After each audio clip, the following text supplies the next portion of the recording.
사업을 하다가 가장 힘들고 어려울 때는 언제일까요? 제가 봤을 때는 결국 하나도 아니고 둘도 아니고 돈이 없을 때입니다. 사업할 자금이 떨어져서 아무것도 할 수 없을 때.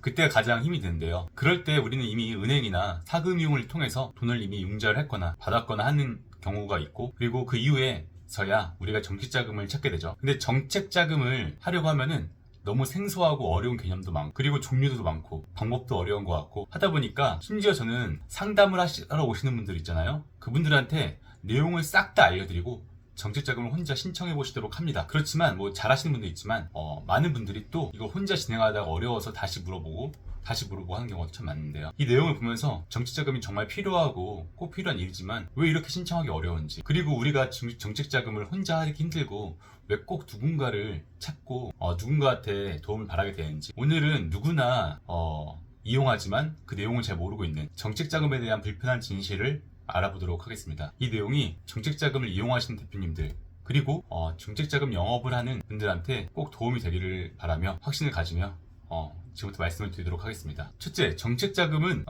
원래 혼자 기업에서 자체적으로 하라고 하지만 혼자 할 수 있게 되어 있지 않습니다. 사실 이게 거의 사실인 것 같은데요. 사실 정책자금을 신청하려고 들어가 보면요, 제3자 부당 개입 금지 라는 말로 다른 사람이 정책자금 신청을 대리하거나 대신해줄 수 없게끔 되어 있습니다. 그 이유가 여러 가지 있겠지만 여하튼 정책자금이 필요한 사람은 있는데 제3자가 도와주는 경우가 그만큼 많다는 거죠. 그런데 우리가 막상 정책자금을 혼자서 신청하려고 하다 보면은 어떻게 보면 이것 때문에 안 된다, 저것 때문에 안 된다, 그리고 이제 심사 기준이 안 맞아서, 아니면 정책자금 평점이 미달해서 안 된다는 이유로 혼자서 하면은 그냥 쉽게 떨어지고 맙니다. 그리고 심지어 지금 우리 기업이 어떤 자금을 신청해서 받을 수 있을지에 대한 적절한 지식도 없어서 우리가 대부분 정책자금을 어려워하게 되는 거죠. 근데 그게 그럴 수밖에 없는 게, 사실 우리가 정부 정책이 있으면은 그 내용을 예를 들어서 아파트에 대한 정책이나 그런 것도 있으면은 쉽게 공유가 되고 많은 사람들이 찾아서 그만 알게 되는데요. 사실 사업하시는 분들은 전체 인구 중에서 어떻게 보면 더 소수잖아요. 그리고 사업하시는 분들 중에서도 정책자금이 꼭 필요해서 어떻게든 그 방법을 알아내는 대표님들은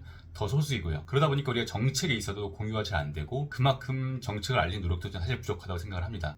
아무리 좋은 정책이 있어도 공유가 되어야지 쓰일 수 있는 거잖아요. 그런데 그렇게 정책자금이 정말 필요한 분들은 사실 하나하나 여러 가지 준비하면서 알아볼 시간이 없는 분들이 더 많습니다. 급하게 정책자금을 이용해야 되는데 그때 뭘 준비하고, 그때 어떤 기관을 가고, 그때 어떤 종류의 자금을 지원하고, 그 지원하는 자금에서 내가 심사할 때 평가를 잘 받을 수 있는 요건은 무엇이고 하는 걸 일일이 다 찾아볼 수가 없죠. 그리고 그럴 시간과 여유도 없고, 심지어 저는 그러니까 지금도 기업들을 지속적으로 관리해 드리면서 정책자금은 그냥 그 일 중에 하나로서 컨설팅을 해드리고 있는데, 그렇게 루틴하게 일을 하는 저조차도 좀 새롭게 나온 정책자금, 그리고 좀 한마디로 좀 방법의 허들을 만들어 놓은 정책자금을 할 때는 좀 헷갈리고 어렵고 해서 또 공부하고 또 시도해보고 하는 그런 과정이 있습니다. 그만큼 아예 정책자금을 처음 하시는 분들한테 허들이 될 만한 어려운 정책자금이 너무나 많죠. 둘째로, 정책자금 브로커는 불법으로 처벌받지 않고 있습니다. 사실 기관이나 정책자금 금융기관에서 많은 캠페인 또는 거기서 공시를 통해서 제3자 부당 개입을 하지 말고 정책자금 브로커를 이용하지 말라고 되어 있지만, 실상은 그거에 대해서 제대로 불법으로 처벌할 법안도 없습니다. 그래서 사실 근데 물론 그렇게 금지한 이유는 있는데요. 뭐냐면은 과도한 수수료를 요구하거나, 아니면 성과도 없이 그냥 돈만 받고 사라지는 브로커들도 있고, 그리고 거짓으로 자신을 포장해서 정책자금 영업을 하는 사람들이 너무 많거든요. 그러니까 그런 것들 때문에 누군가 선량한 사업자가 피해보지 않도록 브로커를 이용하지 말라고 하는 것인데, 말씀드린 것처럼 실상은 그런 것을 제대로 규제할 법안도 없습니다. 저도 정책자금 컨설팅을 해드리고 있지만 사실 저는 그거를 따로 그러니까 대가성 수수료를 받고 있지 않거든요. 근데 그거는 그냥 자금이 잘 돼서 풀리면은 그 기업이 이미 그런 조건을 갖추었기 때문에 자금이 풀린 것이 한 70-80% 된다고 생각을 하고요. 물론 그런 조건이나 체질을 만들어주는 것도 제 일이죠. 하여튼 그 일이 컨설팅의 본질이라 생각하고 그런 기회들,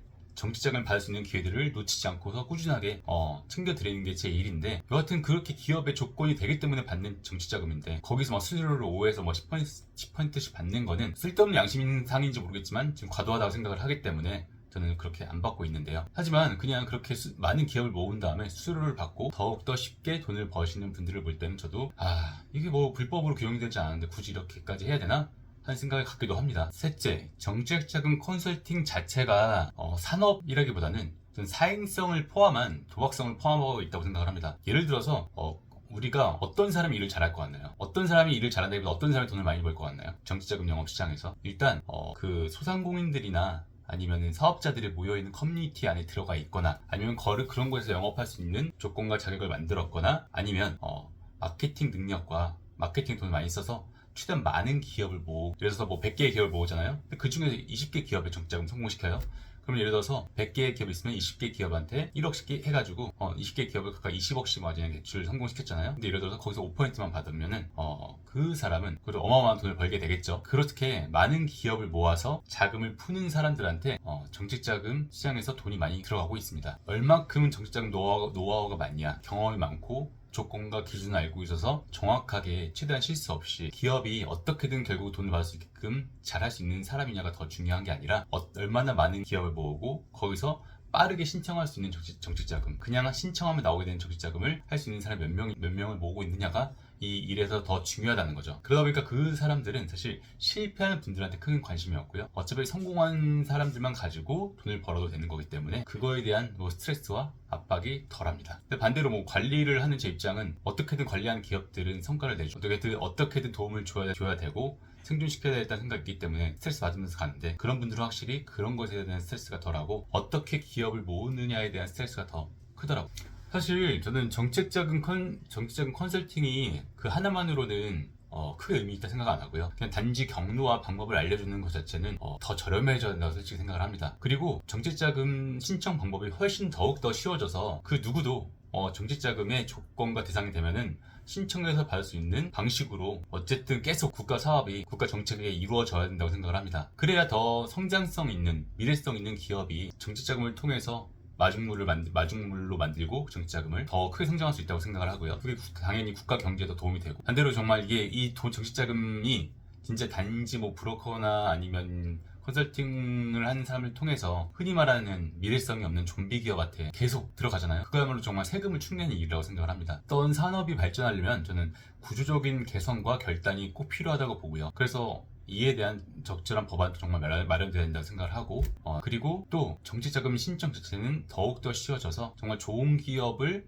한테 정치자금을 줄 수 있는 시스템이 잘 이루어지도록 하는 게 정말 맞다고 보고요. 그래서 오늘 이렇게 내용을 정리해봤는데, 결국은 좋은 기업한테 정치자금이 잘 닿아서, 그리고 또 미리 준비하고 미리 예비해서 좋은 체질을 만든 기업한테 정치자금이 더 많이 흘러가서 좀비 기업이 아닌 성장하는 기업한테 정치자금이 잘 가길 바랍니다. 그러니까 뭔가 대의적으로 뭔가 얘기를 하고 끝난 것 같은데, 아무튼 저는 정말 그렇게 정치자금 신청은 더욱더 쉬워져야 되고 방법은 더 쉬워져야 된다고 생각하고, 그래서 제 유튜브를 통해서는 그 방법과 내용을 그냥 조건이 되는 분들은 보고서 신청할 수 있게끔 할 수 있도록 더욱더 노력을 해보도록 하겠습니다. 이상으로 해결사 조 팀장이었습니다.